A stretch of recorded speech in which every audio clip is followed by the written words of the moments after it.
I've been in politics all my life. I've been dealing with politicians all my life.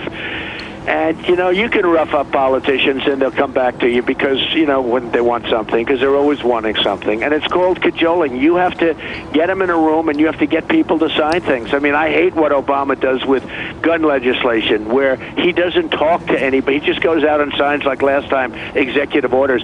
In theory, you're supposed to, the old-fashioned way, get everybody into a room and get something that people agree on. You don't just do what he's doing.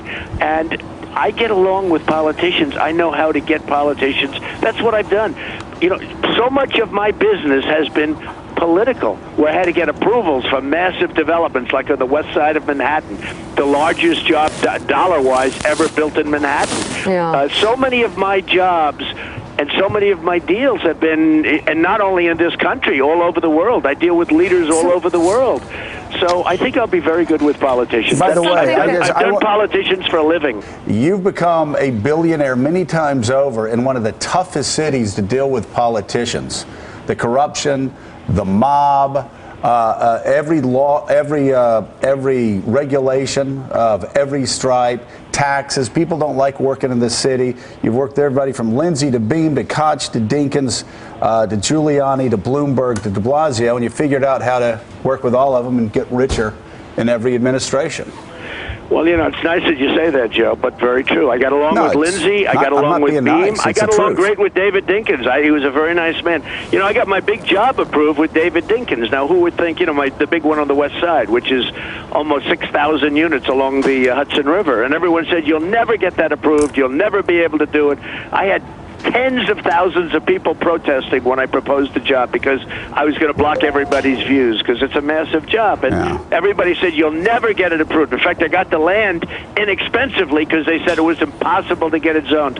I got it zoned. Not only got it zoned for much more than anyone thought possible. And Mike Barnicle, this is my point. He didn't get this stuff done in Omaha. He got it done here. Again, I'm not carrying this water. It's just the press hasn't reported on this.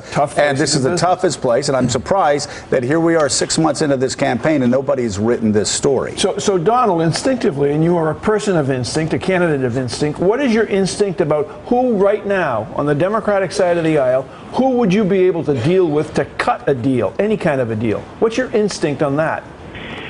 Well, I think that I'm going to be able to get along with Pelosi. I think I'm going to be able to. I've always had a good relationship with Nancy Pelosi. I've never had a problem. Reid's going to be gone. I always had a decent relationship with Reid, although lately, obviously, I haven't been dealing with him, so he'll actually use my name as the ultimate, as the ultimate of the billionaires in terms of, people you don't want. But I always had a great relationship with Harry Reid. And frankly, if I weren't running for office, I'd be able to deal with her. I'd be able to deal with Reid. I'd be able to deal with anybody. But I think I'd be able to get along very well with Nancy Pelosi and just about everybody. Hey, look, I think I'll be able to get along well with Schumer, Chuck Schumer. I was always very good with Schumer. I was close to Schumer in many ways. And, it's important that you get along. It's wonderful to say you're a maverick and you're going to stand up and you're going to close up the country and all of the things.